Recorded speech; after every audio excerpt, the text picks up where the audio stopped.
Hello and welcome to Nerdarchy. For nerds, by nerds, I'm Nerdarchy Dave, and today I'm hanging out with Brian Colin from Infinite Black, amongst other places. How are you doing today, sir? I'm doing awesome. It's good to get to hang out with you again and talk about all things nerdy. Nice. You're one of the alumni. You've been on here like a million times at this point. Yes, I Uh, feel right at home. Although I will say this time I was tricked. It was supposed to be David from Infinite Black, and you It's the guys old bait pulled and switch. the old bait and switch. Curses. So if you'd be so kind to kind of introduce yourself and tell people a little bit about you. Sure. Hey, everybody. I'm Brian Cullen. I'm the VP of tabletop RPG development over at Infinite Black. If you don't know who Infinite Black is, we are the creators of Elder Dice. That's how the company got started, by these Lovecraftian Cthulhu mythos-based Elder Dice. And it's grown over the years, founded by David LaRocca. Because he was a horror artist and had the idea for these dice that would fit into your RPG and board games that would have that horrific kind of feel where everything that we make, we want to try and make to have an artistic spin on it and make it the packaging cool, the dice cool, and everything else that we are creating. Right now, we have a Kickstarter going for Up Dice, which is a retro 80s throwback kind of mashup of dice meeting RPGs, like when our favorite nostalgic video games collided with our favorite tabletop games. So there's that's currently live. It's been live for a week and a few days. We've got like 13 days left right now. We funded in 72 minutes, and we've got a bunch of other stretch goals that are hidden right now that we're hoping to unlock in the near future. And as part of Infinite Black, I also get to work on fun RPG projects like a sci-fi horror game, Vast Grimm, that is almost done with manufacturing now and going to be going out to backers soon. And we get to make all sorts of fun stuff over there. And as always, folks, in the description, you can find links to Infinite Black and stalk them all throughout the interwebs, as well as the Kickstarter that is currently going on. Can you talk about why it's the Revenge? So we had it live. Or do we not talk November. about that? Either way is fine. We'll just kind of glaze over it. We had it live in November, and then there were some things that were a little too similar to some of your favorite retro video games. And they asked us, they told us to take it down. Yeah. So we took it down. We reworked it and retooled it to try and avoid some of those pitfalls. Didn't want to, and we came back with some extra life, and now it's Up Dice 2, The Revenge, because we're coming back and we're making it bigger than it was before. Also, I think that it's doing better this time around. It is. And I think, did you guys lower the goal? We did. We there were a lot of different tweaks to it. So like originally in the first one, we had all the dice sets unlocked from the beginning. And, to have 10 sets right out the gate for the molds, the manufacturing, all that stuff, it was ambitious. You have to have a really high number to make it fun. And, there's certain psychology things to crowdfunding and Kickstarter that like people want to see it succeed, and people want to support things that have already succeeded and funded because they have more confidence in it. So we lowered it knowing that we'd unlock sets as we went this time, just to make sure that we could make it happen. Because, we want to be able to get these out. We want to be able to play with them. I've gotten to play with the prototypes over at the Infinite Black Secret Lair, and I got to see like the prototype cartridge cases that also double as like rolling trays. And when these are made, they're going to be badass. They're going to be great. So originally the idea was 10 sets of dice. How many have been unlocked so far? All of those have been unlocked. We currently have a stretch goal for a 10 pack of D4s for healing potions. Okay. And then I'm going to tease at something that hasn't been announced. Like the golden sword set, the Master Edition has been really popular. So we may have some other golden things up our sleeve if we keep unlocking stretch goals. Like we discovered the secret to getting more money is put the word golden in front of it. we want people to have access to the things that they love. Yes. But so the golden dice are a little bit different than anything that we've done before. They're like an acrylic base, but then they're electroplated. Uh-huh. So they have like David took the initial like prototypes that we did and ran them through like a jewelry tumbler over and over and over again, just to make sure that they weren't going to be rolling them and then look like garbage I was at the going to table. ask about that. Well, I was thinking about it. I was like, should I ask about that? But yeah, that's instantly the thing I thought of is like that they look cool, but will that hold up? Yep. And they do. And we were really excited when they did, because if they didn't hold up, we weren't going to have them part of the campaign. Yeah, yeah. It'd be like, or it's like, here, buy these. Don't use them. Just put them on the shelf. They look pretty. Yes. Yep. Keep them individually packaged, and don't let them touch each other. We don't want these dice getting along together at all. Yeah. Well, even like stone dice that I've gotten in the past, I've been kind of like leery of rolling them because it's stone, right? Like, Right. Stone can crack. Yeah, absolutely. Where like you get your metal dice or your acrylic dice, they're probably pretty good. Yeah, I mean, you'd have to do some serious damage with them, like hitting them with hammers or dropping them from a really high distance or something crazy. We've had the hammer strikes happen on to dice at our tables before. Did Ted just like dive in and try and block the hammer from hitting? Defend it? No. Yes, not the dice. Yeah, we had this one guy I used to play with who was a little wacky, and his dice kept rolling bad. So we played in my basement. So he grabbed the mini sledge and the die and just shattered it. So the die between the concrete floor and the sledge did not work out so well. Yeah, I could see that happening. So what are the sets that you guys have? Like the concept is kind of retrograde video games meet polyhedrals. What are we looking at? So we have them broken up into 3 distinct groupings. So we have the Monsters of Madness that are all in black cases. We have the +5, the Zombie Chopper +5 that has an axe on a double-sided axe on the high number. All the dice in this, the high number is replaced by the symbol, and they all have 11 dice in the set. So these are beefy sets. I mean, there's 2d20s, there's 2d20s, one of each of the d10, d percentile, d12, d8, d4, and then there's 46. Does that math do right? Does that math work out? Yeah, okay. I think so. And so then there's 46, and so we've got the Zombie Chopper +5. We have a Potion of Vitality. And then we have the... why am I forgetting all of a sudden? Hey, you haven't really worked on this project at all, have you? No, I've looked at it so many times. It's crazy. So then we have the... I will get to it in just a second once my brain gets there, because it will happen. They look or I'll just go to the page. Yeah, and I went over to the Infinite Black headquarters for the launch, for the whole week of the launch, and they look great. The Cackling Skull's Curse, so it's got a skull and it has that kind of 8-bit retro-y look to it. These all have those kind of monster vibe video games to it. Then we have the ones that are like the classic adventure crawler, like with the golden boxes that may look like may remind you of one of your favorite 80s, 90s video game adventures. Yeah, I'm definitely seeing the influence of Castlevania, Ghosts and Goblins. Yep. I don't know if Ghosts and Goblins is one of them, but it makes me think of that. Yeah, I loved playing that game when I was a kid. That game was so hard.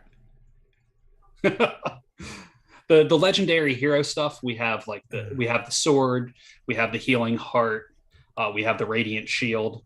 And those are supposed to emulate some of your some good long-standing adventures that people still play today.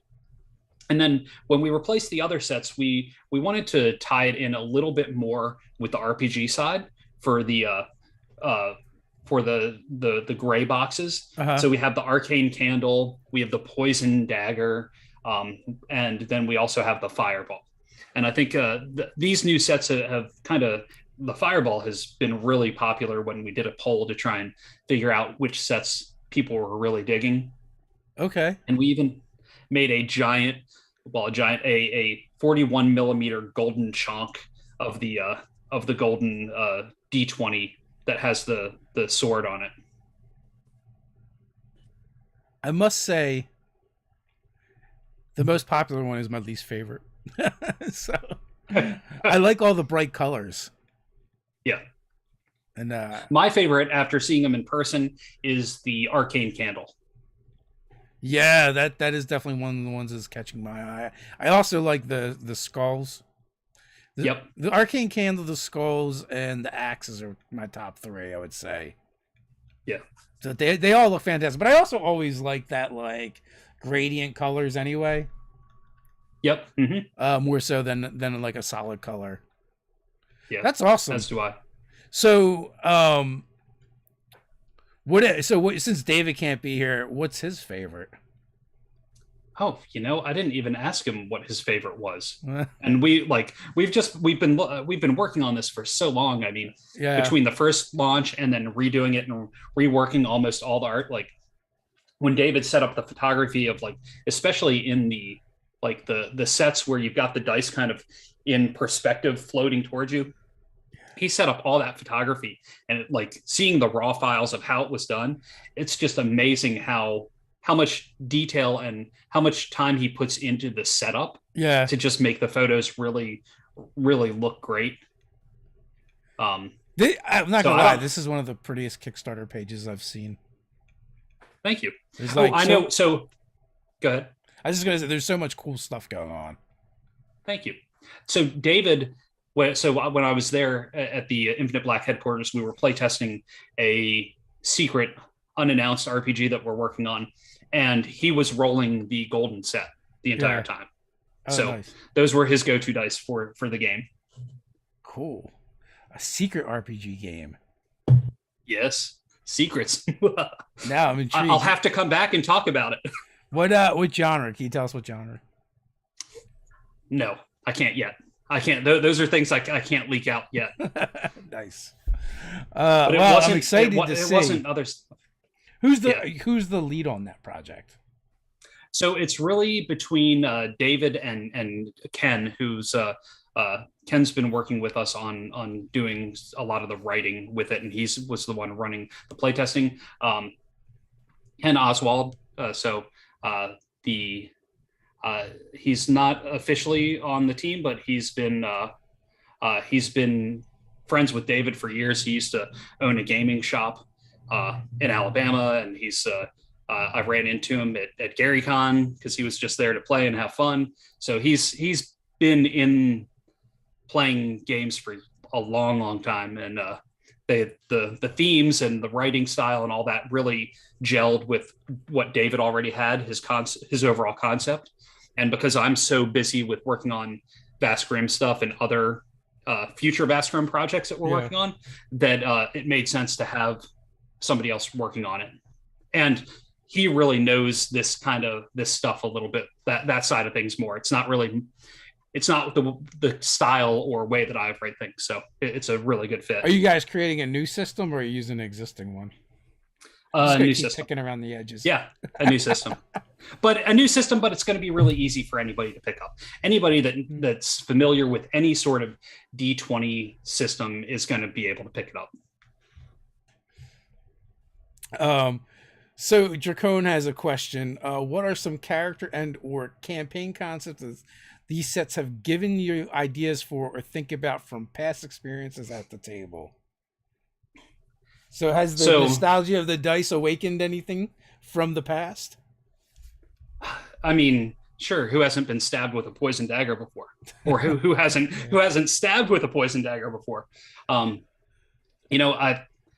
think for me personally, the cackling skull leans in a little bit. It has kind of a spacey look to it, so it makes me there's a skull in one of the D20 charts in Vast Grimm, like the random things that you can get, and it's an ancient skull. So that kind of I showed that to my son, who discovered that relic when doing some gaming, and I was like, this kind of reminds you of that skull that you got, and so that struck it with me. But we're also, one of the things that we're going to do, we're going to have PDFs of mini games with each of the dice sets. So they're either going to be like little mini adventures or little tables that are all inspired by the dice that they come with. we're probably going to make them system agnostic right now, so that they can be worked into anybody's game. Oh, that's pretty cool. I didn't see that on the page. So if you in the little like there's black and white icons of what you get, there is. Yeah. And then if you scroll down just past the pledge levels, the very last pledge level, there's like a mock-up of the one of the mini adventure PDFs that Lat, who used to work with us, wrote the content for that, and I put that design together just to give the overall idea of what these could look like. Oh yeah, there it is, right in front of my face. Best place to hide anything. That's right. Lean into the 8-bit vibe, but have it work with the other RPGs. Nice. That's definitely a cool idea. So is it an add-on, or is that just something that comes with the stuff? It comes with every dice that you get a PDF. So if you want all the PDFs, you got to get all the dice.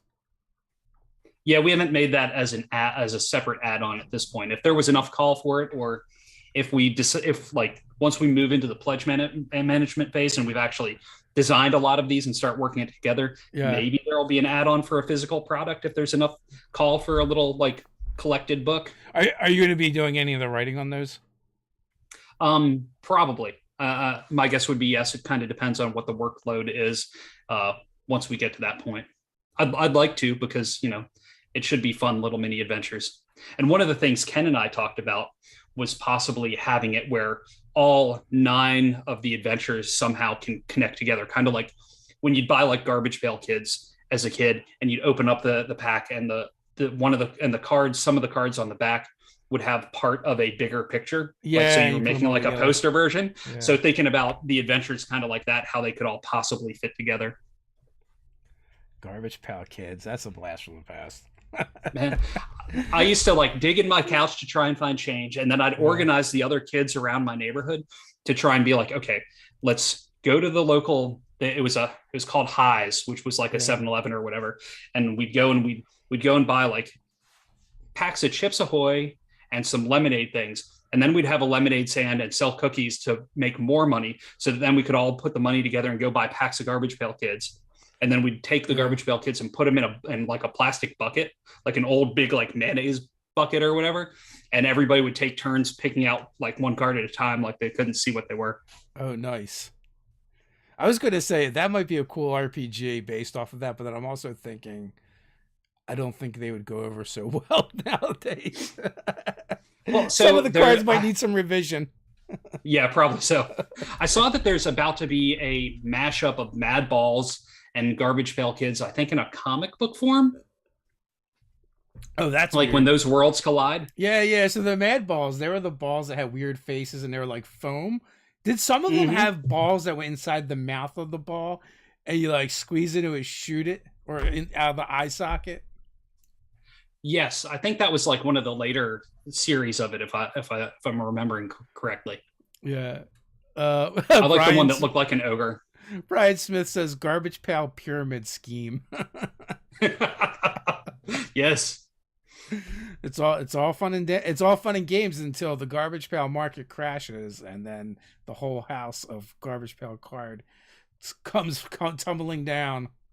Yes, and utter grossness. Yeah, I remember in 6th grade, we like during lunchtime, they would set up the the projectors where you could put something on it and it would project the image of it on the wall. We'd like put those on that and then trace them like real big. Oh, that's awesome. Did you have a favorite? My memory is so bad. I only vaguely remember the actual individual cards. I just remember the feeling of liking them, and then we did that.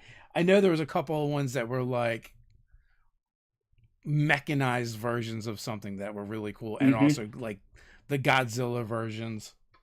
Yep. Yeah. It was so thrilling to open them up and find cards that you hadn't seen before. Oh yeah.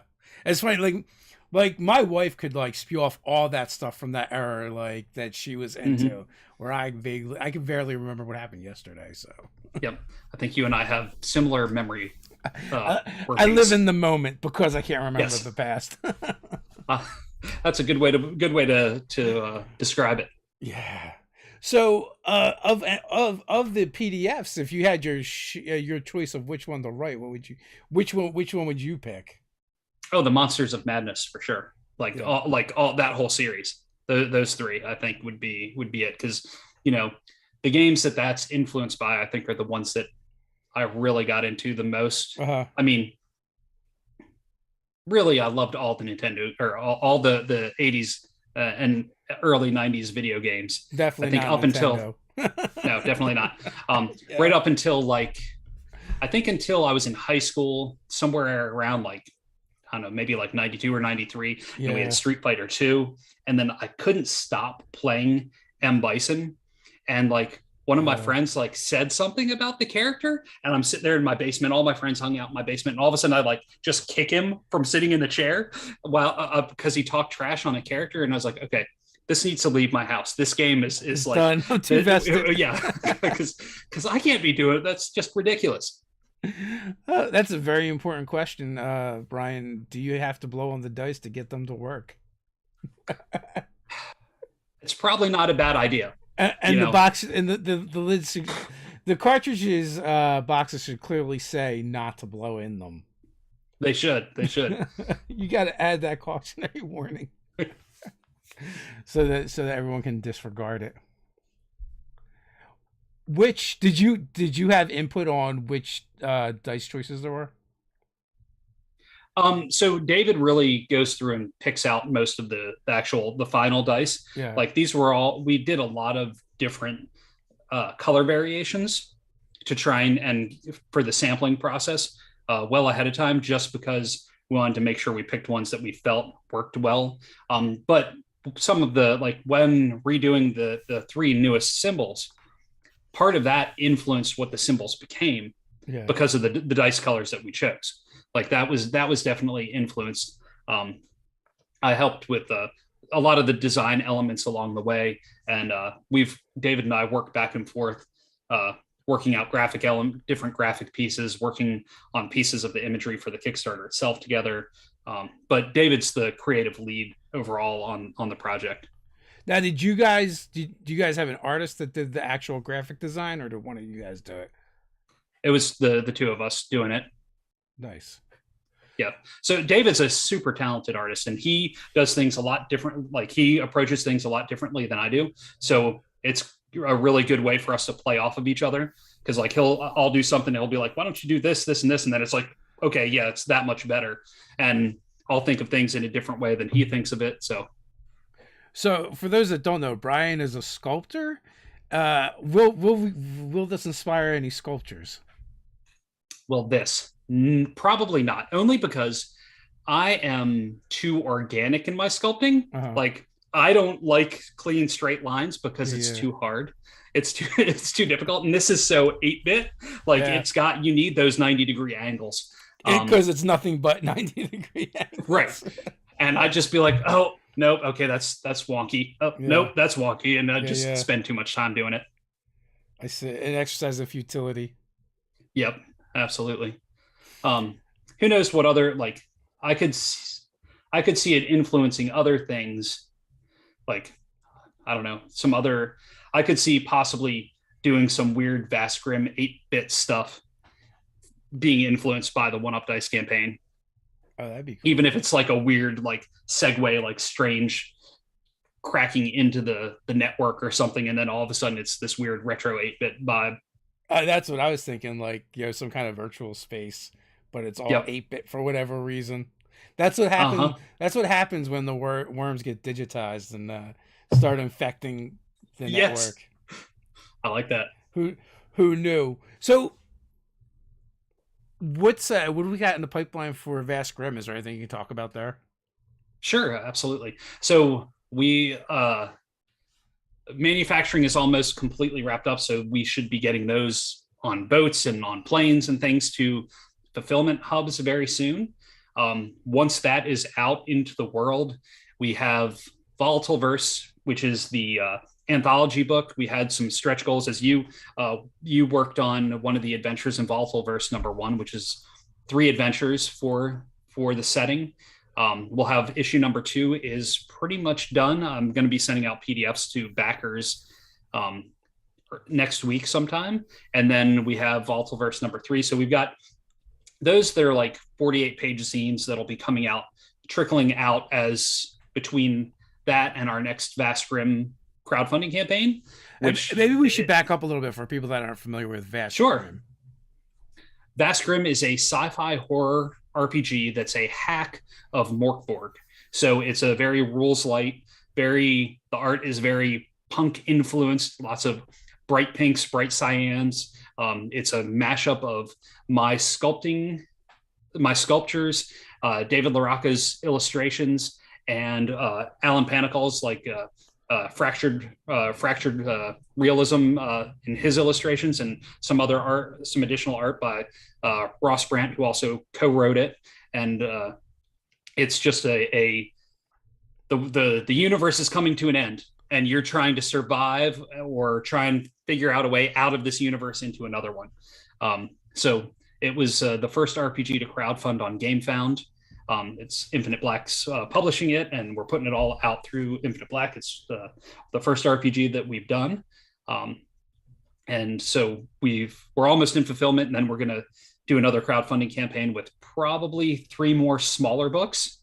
I've been working on one that's about ships and how ship combat works and all of that. One that's more of an adventure with a couple of additional classes. One that's all about space raiders, which are like the space pirates. So that's going to have additional classes and some additional rules and things like that in it. So you went back to the ships, because I know you were originally talking about you're leaving that kind of vague, and you're like, I don't know, we're gonna have an open license. Some third party people can figure it out.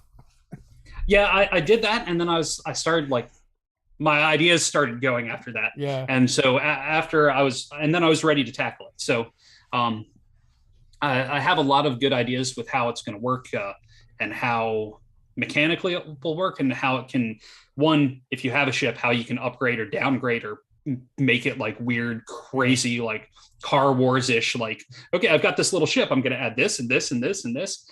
And whether people will use it for combat or whether they'll just use it for flavor to add to their sessions will be up to the folks playing. I also imagine now you've played a bunch and run a bunch of the games, and you're like, every time you do that, they're in a ship and something comes up, and it's like, now I have to figure this out. Now I have to make right, because we don't have mechanics for it. Yeah, so it's like, yeah, so that's been a big part of it as well, because I have, like, that's most of what I've run in the past 6 months to a year, you know. Makes sense. I mean, that is one of the cool things about making your own game and the traps of making your own game. You're going to be running that game a lot. Yes, absolutely. And running it for lots of different people, which is cool because you get to see how other people approach it aside from just like your normal gaming crew. You were at GameholeCon, right? I was at GaryCon. GaryCon, that's what I meant. The other one. Yep. Did you run Vast Grimm there? I did. I ran 2 games of it. Because like I drove up the first day of the show and drove back the last day of the show, so I was only there for 2 days. But I got to I ran a game each day, and then I got to experience the show, and it was a blast. Yeah. I got to the first day I ran it. There are some folks from Epic Levels. Do you know them? Epic Levels is like a D&D rap duo, and they also print a lot of they print our Vast Grimm shirts, and they also do print shirts for other RPG folks. I do not know them, but now I kind of want to meet them and talk to them and maybe drag them on here. Yes. So I had them and they and a couple other people playing, and that was a lot of fun. A few of the people were really into their characters and really added. They like soaked up the flavor that is Vast Grimm, the grossness and horrific elements, and like really leaned into their characters a lot. I feel the second day. Mm-hmm. I was just gonna say, I feel like Morkborg and Vast Grimm and those kind of games, because they're kind of minimalist in their approach, like there's a lot of space to really like dive in to what's there. Yeah, I think there is. And like for me, I think like this is, I've written a fair amount of things. I put out a bunch of different things, and this one feels like the most that's really like my voice Yeah. because I like gross things. I like outlandish, over the top things, and I like Yeah. things that are a little bit funny. So it's got like humor, it's got like gross, over the top things popping and nastiness, like my kind of 80s ish horror versus the really terrifying stuff. Um, and so, yeah, I mean, you got a lot of stuff you're doing now. So, are you going to ever return back to the world of Revlo? maybe one day. Yeah. But for now, I'm like so enjoying the vast Grimm space that there's so many things that I could create in this setting Yeah. that I want to keep going. And for folks who know, Revlo is Brian's 5e setting. Um, no, I totally get that because honestly, like, if you're like me and been playing these games for a really long time, after a certain point, you kind of get burnt out on doing the same thing over and over again. Right. Even in my D&D stuff, right? Like I had done so much fantasy, at one point I'm just like, that's it. Steam powered armor with goblin zombies. And and Right. even like the campaign now I'm running is post apocalyptic with it's very vehicle based Uh-huh. and just like completely different than any other D&D stuff. Yeah. So I mean, it's good to mix things up, and if you at least for me, if I do the same thing for any real super long length of time, I just get bored, and it's time to you need something new so that you can get excited and be energized about it. I think that's one of the things, like with one up dice, like so far Infinite Black, as far as dice is concerned, it's all been this like Lovecraftian horror themed dice, which are Yeah. amazing and beautiful, but it's cool to see us going in a totally different direction as far as product lines go, and see how other people react to it, because it was definitely a huge departure from the Elder Dice stuff. So seeing that the one up has had so many backers already, and we still have like almost 2 weeks left to go, it's exciting to know that there's folks out there that are into the things that are behind me. Yeah, I mean, you have to branch out anyway, right? Otherwise, like, how far and how long could you really go with the Eldritch Dice line anyway? Eventually, right? Don't you Right. run out of like spooky, creepy, eerie stuff? I don't know. There's a lot of collectors in our hobby that like they love everything. I mean, that's true, but also it is nice to have a nice, diverse collection of things to offer people, and it brings new people to your products as well, right? Like I feel like Yeah, absolutely. you're able to branch out and reach new audiences with Yes. with the one up versus just eldritch horror everything. Yeah, absolutely. It's a very specific niche. It So is. It is a very well, and they're both two very unique, specific niches. yeah. Thinking about it, because like the retro video game thing may not resonate with like 20-year-olds as much. Yeah. You know what? Um, Don't they make? Isn't there like a retro video game like music scene? yes, there is. There is. Like There 8-bit really is. music or Yep. something.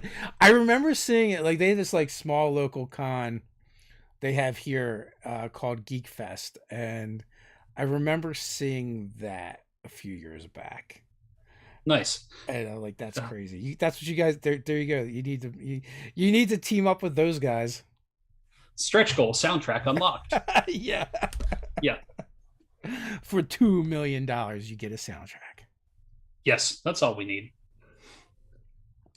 I will say, like, one of the inspirations for me more recently in like kind of diversing our 5e game has been you and the stuff you've done with Revlo. Well, Is thanks. because like everything is bright and crazy and has like seven eyes. And it's just like very non-standard fantasy. Well, I mean, mixing things up so players don't know what to expect is such an important part of the game, because if you if I grew up playing with lots of people that memorized all the books, and if they know what if they expect and know what's around the corner, it loses that mystery and that actual fantasy aspect of immersing yourself completely. It's like, well, I know how many hit dice this has. I know what damage can do to it. And it's just like, you need to you lose some of the enjoyment if you know too much as a player. You start crunching the numbers. Yep. So, are you still doing the network show? I'm not. I've currently taken a break from that just because I'll probably look at revitalizing that or rekindling it once we have physical product in people's hands. Okay. Like I need more people to like actually have. I need to sell books. people stuff before I go put on the show again. Well, I people need to have it and be playing it. Like there's a lot of people that are playing Vast Grimm that are using the PDFs, but once they have the real books in their hands and they can flip through the pages and they're in local stores and things like that, I think it'll come back, maybe not on, probably back to a bi-weekly show, most likely. It was also like the time commitment. It's like trying to keep everything going. There's so many things always spinning, as you know, it's just hard to I totally get that. And also like whetting a bunch of people's appetite for something you can't deliver to them is not super useful to anybody. No, it's like, oh yeah, okay, I'll get the PDF. Like I have so many PDFs from Kickstarter projects, and I just always would prefer, like, even though I have the PDFs, I want to wait till I get the physical copy because I want to flip through it and read the real thing.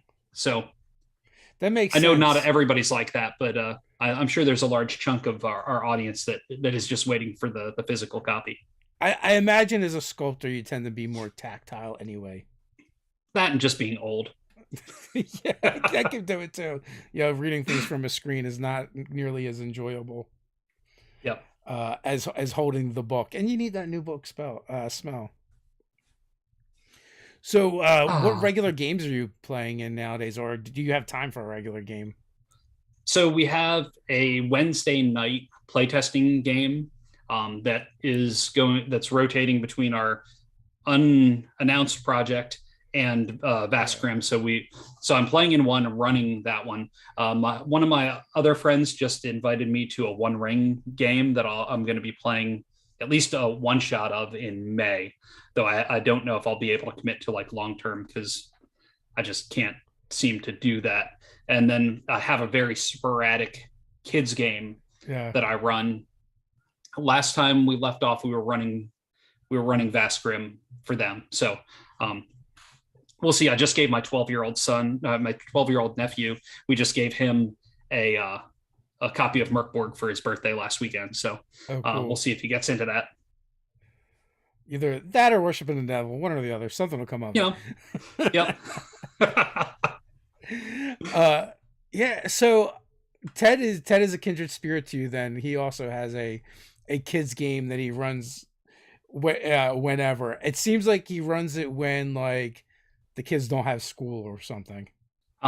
Yep. Like teacher in service days or holidays or whatever.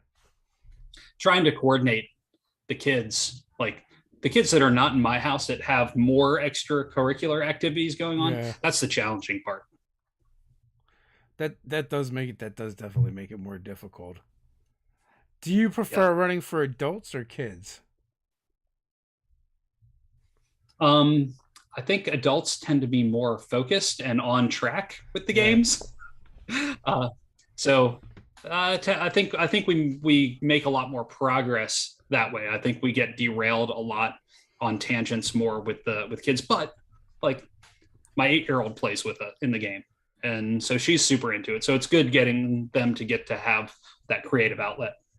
What advice would you give to someone who wanted to start running games for kids? Say yes. Like, even if they want really outlandish, crazy things, say yes. Let them have a good time. Let them know that you might not be playing things by the rules completely, but let them have the most fun. There's always time to tighten up on the rules and play how the game might necessarily be written, but them enjoying it is far more important, especially at a younger age, so that they want to keep coming back to the table. Yeah, I find kids always want to steal and collect pets. Yep. And use like really high level spells in ways that they're not supposed to be used. That sounds accurate. I mean, kids are super creative and just will do crazy stuff anyway, Hmm. which is good because they're not tethered by the rules per se, and they don't not knowing as much helps a lot. Yes, it does. Yeah, trying to them being creative in ways that adults wouldn't necessarily expect is always fun. So, are you playing in the game that we can absolutely not talk about? Yes, I'm playing in that game, and I've played a couple of different characters to try and test out the different rules and how different mechanics work and that sort of thing. Yeah. Are you guys playing it as a campaign or is it all like strictly playtest? It's campaign, so we're seeing it's campaign style, so we're seeing how progression goes Yeah. in the characters. So yeah, Do you, any tips for playtesting? Asking for a friend, and I might be that friend. try to break things. Yeah. Try to break things because if you break it, then you know how it's broken. Um, the hardest thing I think, like for me when running playtests, is knowing that I do so much stuff like off the cuff anyway. Yeah. It's like when running playtest games, you have to think about it from somebody that maybe just reading it directly. Like they're going word for word, and that's it. Because a lot of people, that's how they run games. So that's a more difficult side. If you're just in the early development of the game itself, trying lots of different things. I think if you have a steady group, have the players try different characters just so that they can experience what it's like, and you can see how one person might play somebody that wields magic this Yeah. way, while as the next person may play the exact same character a completely different way. That makes a lot of sense. Like so we just started a play test, and I guess it's kind of weird. I don't know that anyone else has done it yet, that I'm aware, but they might, like, because we're running our play test live, and Mm-hmm. figuring it out as we stream. And that is definitely one of the problems. Is like if you're a very um kind of like seat of your pants GM, I think that's worse for that kind, for Right. figuring this stuff out, because you're just used to improvising all the time anyway. But the people that are going to look at the stuff, they don't necessarily want to improvise, or at least not all of Right. them. Yep. And so if it's just for the base rules, I think it's okay. But if you're playtesting like actual modules, or Yeah. like if the main book has an adventure at the back of it, trying to do that like as it's written, even if you wrote it yourself and not veering too far off of it, Yeah. I think is important for the playtesting side. Me and Doug were talking, and it's like, oh, I still have to write material for tonight for the game and figure out what I'm doing, you Uh-huh. guys. He's like, you don't even have bullet points yet? I'm like, nah, not yet. Yep. So That's yeah. That's how usually for me. That's like, okay, we're playing in 30 minutes. Oh crap. Okay, think. Here are a couple key points. Let's go. yeah. Red Jackal wanted to know, for the post-apocalyptic game with cars, what engine I'm running with. We're actually doing that as a 5e game, um, because basically we wanted an excuse to use the war machines from Descent into Avernus, and so Hmm. like everyone just started with a Devil's Ride. We just Nice. fueled them with something other than souls. And in one of the, I think in the second session, they acquired a demon grinder as well now. So uh, the idea is the world has kind of been overrun with chaos magic, and there's like pockets of civilization under these magic domes. Um, but the chaos magic tends to warp things, and some of those effects are lasting, and you can harvest that, and it creates they use it and grind up the crystals into something they just call grind, and they use it to fuel all their arcana technology under the dome in their vehicles and stuff. So part of it is like going out into the world and scavenging. Awesome.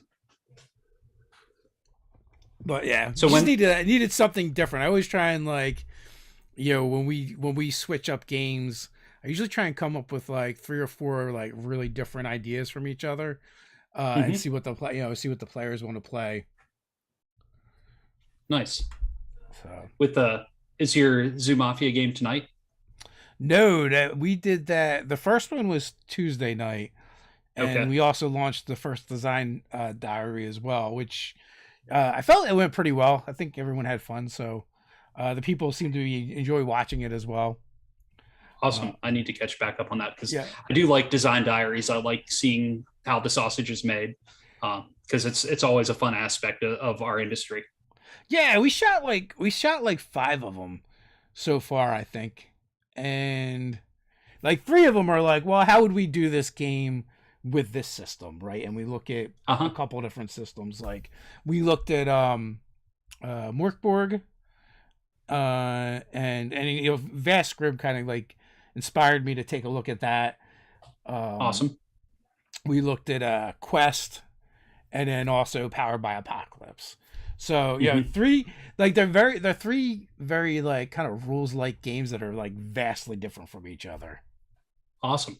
I mean, and pulling things from different games that you play and finding the things that you love the most from them is a great way to go. Yeah, and it's funny because like the system that we kind of settled on and we're playtesting now is a combination of Powered by Apocalypse and a game we didn't mention, which is the Age system Hmm. from Green Ronin.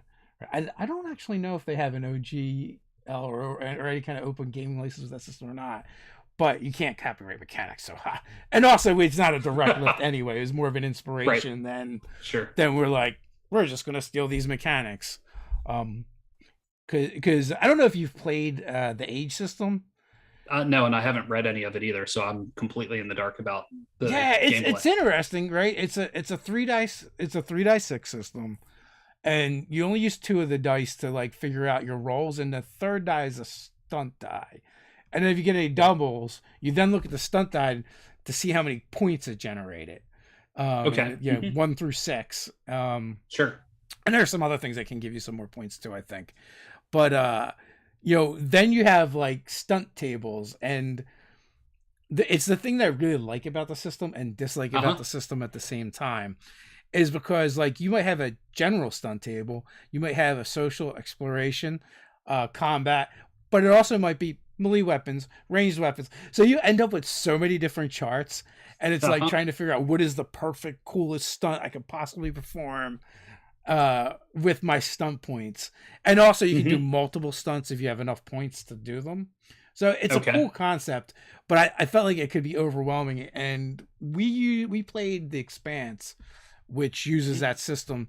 So what I found that I would end up doing is be like have a couple favorites for my character to always go back Hmm. to. So I'm not just like, all right, I rolled stunt points. Let me take 20 minutes for my turn as I figure Yeah, if out it what I'm slows it doing. down, that's no Yeah, good. yeah, so it's like it's my favorite part of the game and least favorite part of the game because a little too open, or not too open, but a little sort of it can be there can be a lot of information to sift through, and then also I could like see. go ahead. Sorry. Having never played it, I could see it being where, like a stunt table, as progression of the character goes, you Yeah, start with stunt table one. As you level up to a certain level, then you unlock stunt table two, so that then you can pick through them yeah, as you're leveling up. Because in that way, it kind of also makes the learning curve a little bit easier. yeah. It would teach you the different stuff. Yeah, that makes sense. Also, we had a very forgiving GM, and he was like, if you made something up, they'd be like, that sounds about right. That works Awesome. for about that many points. Um, like the way you described it, I don't know if you've tried Shadow of the Demon Lord, but Mm-mm. that game is very much like that. You start with an ancestry, nothing else.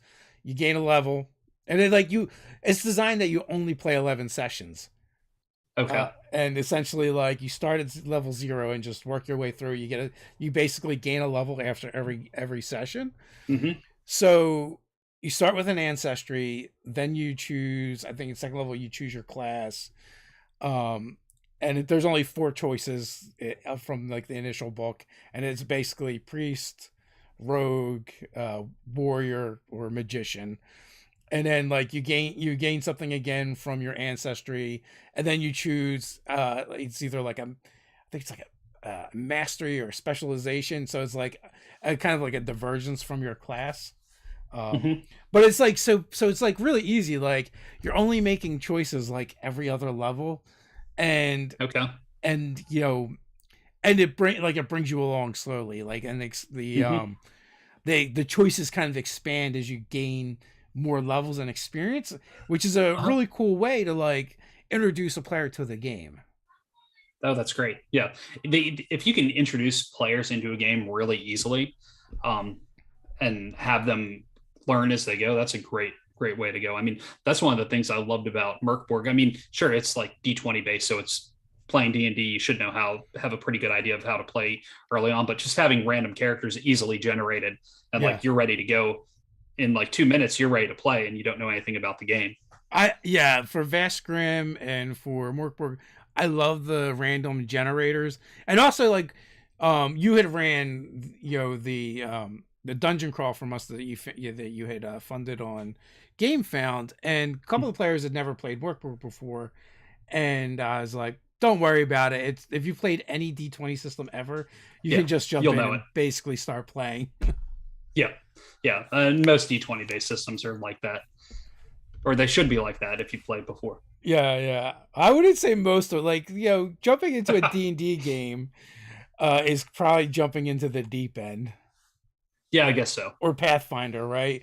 Like Sure. those are pretty overwhelming. Because even like Morkborg or Vaskrim for like a new player, it still isn't super hard because like there's not a whole lot of choices to make when you're making your character to begin with. Even if you Right. were to make Yeah. it out of the book and not use the random generator. Sure. Yeah, totally. You could be So done in just, I mean, just a few minutes, just if you're doing the random rolls in the book, yeah. like it says to.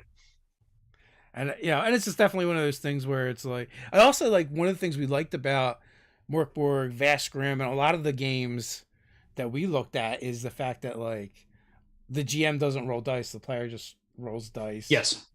I love that. Cause then like, especially like having played with some GMs that like sometimes you feel like maybe it's a leaning a little too much in their favor. Yeah.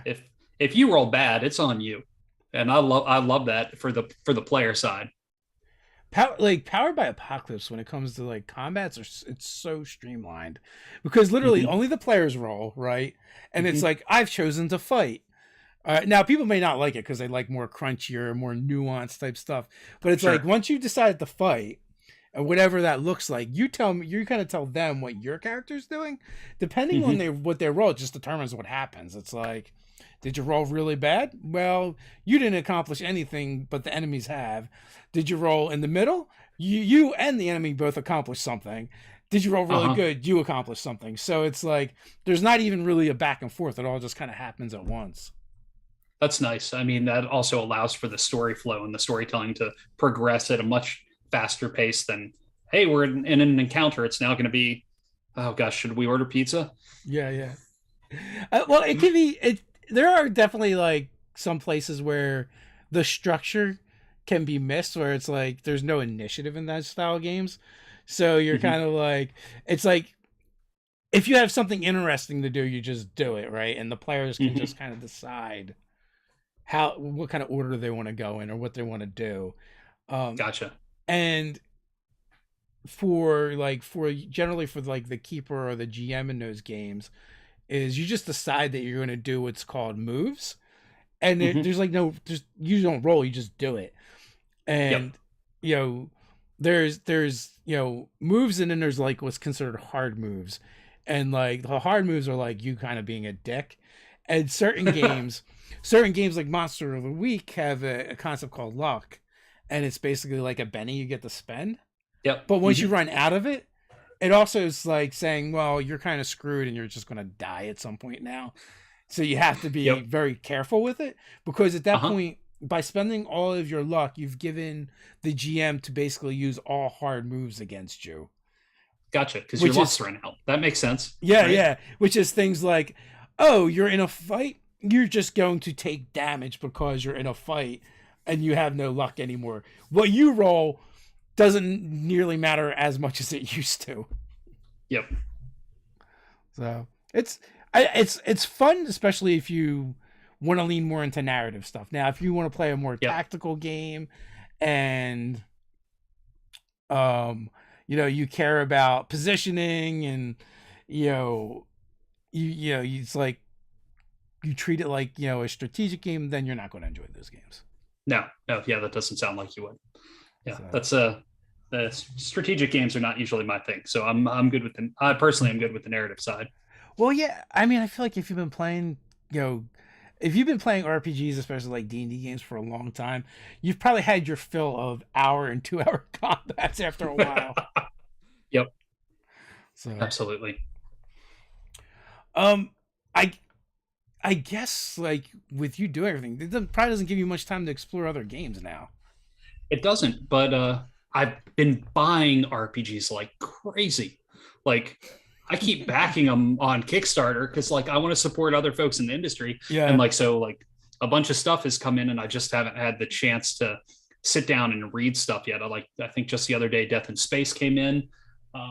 And my bookshelf just keeps getting fuller and fuller, and like I need to expand my horizons, and like I don't know. I need to find time to read them is what I need to do. What is the game you're most excited about that you haven't got a chance to play yet? Zoo Mafia. You don't have to suck up here. It's cool. no, I want to see what you guys are creating, and I'd like to play that. I'm really excited to play Cyborg. I've gotten that. I got the PDF of that, and that's the offshoot of Merkborg by one of the two creators and another writer. I'm really excited about that because it's like the cyberpunk version of Merkborg. Yeah. And I can see ways to like weave that and weave Vast Grimm and weave them all together. Like there's elements that I'm sure that are in Cyborg that will probably influence future things that I write for Vast Grimm. Because there's stuff in there that like things that could trickle over and weave into like a far future science fantasy game versus the Cyborg like near future system. Is that Johan? Yeah. Yeah. It looks beautiful. Yeah, I got to meet him playing in the game with you, and then also he's been on the channel as well. Awesome. So that's definitely a lot of fun. And also I'm always curious, like, because if like you always think of like that genre, like cyberpunk, of having to be super crunchy and complex. So I'm curious to see when people are like, I'm going to make this genre, but I'm going to simplify it. And it's all like it's just oozing with flavor, which is what like that's what I love in a game. I want to like read it, I want to flip the page, and I want to feel like I'm there. I want to be immersed in it easily, and I don't want to just like have like rows and rows and rows and columns of copy that I have to read through. I want to just be like, oh, yep, I get it. Like looking at it and know that that's what I'm there to play. So Red Jackal wants to know, when will the spaceship rules supplement be out for Vast Grimm? It will be our next it'll be in our next crowdfunding campaign. So that is still kind of yet to be determined. We'll probably make an announcement about that sometimes shortly after the current books fulfill. But it will be in this 2022 year. Asking for a friend, yes. Yeah. Have you guys had any holdups with getting the books printed and shipping? We've had all sorts of production slowdowns. Like this stuff should have been out by now. Yeah. With COVID, with paper shortages, with manufacturers doing things wonky and not quite right, there have been a lot of different hiccups along the way. But at the end of the day, like I have the print samples of the books minus the ribbons that they just finished sewing in, and like the bookmark ribbons. Yeah. And they look freaking great. I'm so proud of them. Like I'm like getting them and actually getting them to open up, and like with the right type, the right sewn binding, and seeing everything together, it's gonna look good on store shelves. Like people are gonna see it and be like, I have not seen something like this before, because it's bright, it's weird, and it's all the things that I like. Yeah, like so for people that are familiar, Borkborg is it's a very visual book. Yep. and it's super, super cool. I even told Johan when I had him on, I've got a love hate with. Oh yeah, nice. I don't know if I can get it so it won't It's coming stop in and fading out. It's worse when you open. I think if you put it in your front of your face helps. Yeah, until you open it, then it just vanishes. Magic. Yeah, okay. So what I can tell from what you just showed me, you get dice inside of your Vast Grimm book. That's awesome. Yeah. Oh, so yeah. Hopefully the production on the one up stuff will go smoothly. We've worked with all the vendors before, but you never know what's going to happen Yeah. with like world events and pandemics and things like that. But like we've already gotten the samples all look so good that hopefully things with that won't slow down at all. And we're using like for the cartridge dice rolling cases and the rolling trays, we're using a company that's made so many miniatures and their quality is impeccable. Like I can't wait to see how those come together with the magnets in them and actually like being able to pull them apart and all the dice inside the cartridges. I think it's going to be great. Yeah, I can't wait till I get my copy of Vast Grimm and just to see that on the shelves, like you're saying, how it pops and everything. And it's gonna like because if you like, I'm thinking about most of the books that I see, they're all like dark colors, right? And it's gonna be like this one bright spot, boom. It's like yes, neon pink, all in your face. in your face. But also, the Level Up Dice, they've got that bit of that quality to them as well. They're nice and bright and shiny compared to the dark evilness of the Eldritch horror world that you guys have come from. Yeah. These are definitely going to look different than all the other stuff. I think it's cool. It's going to be a cool balance to have some of the bright stuff versus the darkness. Nice on the website and everything in the future. Well. With that, we're just past the time. Final thoughts before we head on out? No, just go play some games, make some games, roll all the dice, and make sure to check out One Up Dice on Kickstarter. And as always, folks, there are links in the description. You can check out Infinite Black across the interwebs as well as that Kickstarter. And until next time, stay nerdy.